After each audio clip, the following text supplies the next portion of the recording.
देशभरात विविध राज्यात एक्सप्रेसवेचं जाळं विस्तारलंय। यात महाराष्ट्रात शक्तिपीठ एक्सप्रेसवेची भर पडणार आहे।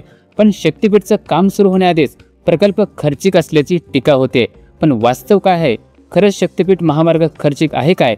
आता बघा, एका बाजूला 27 किलोमीटरचा द्वारका एक्सप्रेसवे आणि दुसऱ्या बाजूला 802 किमीचा शक्तिपीठ महामार्ग। पण दोन्हींपैकी किफायतशीर मार्ग कोणता? पाहूयात ग्राफिकच्या माध्यमातून। द्वारका एक्सप्रेसवे 27.6 किलोमीटर, खर्च 7,287 कोटी रुपये, म्हणजेच 250.8 कोटी प्रति किलोमीटर। शक्तिपीठ महामार्ग 802 किलोमीटर, खर्च 86,000 कोटी रुपये, म्हणजेच फक्त 107.3 कोटी प्रति किलोमीटर। म्हणजे शक्तिपीठची लांबी 29 पट जास्त असूनही प्रति किलोमीटर खर्च निम्म्याहूनही कमी आहे। आता पाहूयात द्वारका एक्सप्रेसवे हा खर्चिक का झाला। द्वारका एक्सप्रेसवे एलिव्हेटेड स्वरूपाचा आहे। शहरी भागामुळे जमीन अधिग्रहण खर्चिक झाली। अंडरपास फ्लायओव्हरमुळे खर्च वाढला।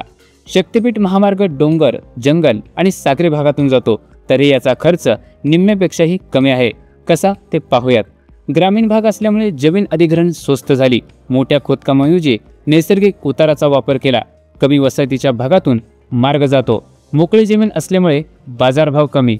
पूर्वीचे रस्ते रुंद केल्यामुळे नवीन बांधकामांचा खर्च टळला। तर या महामार्गासाठी भूमी अधिग्रहणांसाठी स्वतंत्र 20,787 कोटी रुपये ठेवले गेले आहेत।